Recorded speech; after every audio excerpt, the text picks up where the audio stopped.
find practical solutions that will give the Syrian teen swimmer who pushed the David refugee boat to save Belarus Sunjai, who came to the United Nations and showed us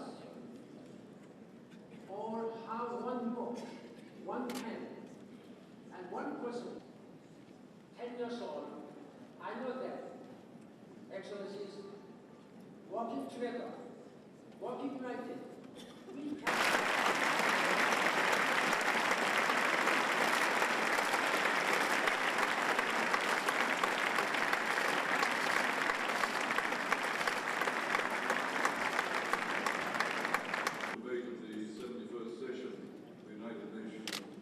Assembly. In exercising this privilege, I'm grateful to the nation's history that a President of the Assembly has hailed from one of the Pacific Island nations.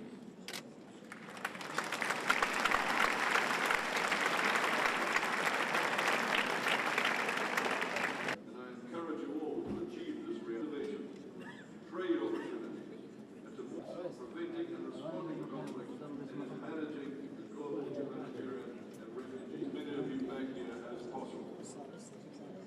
Beyond the 2030 embodied under Chapter 4 of the UN Charter. Next week I'll be traveling to Colombia, Secretary General for the Security Bill by enhancing the UN's ability to prevent and respond to conflict and threats, to advance the sustaining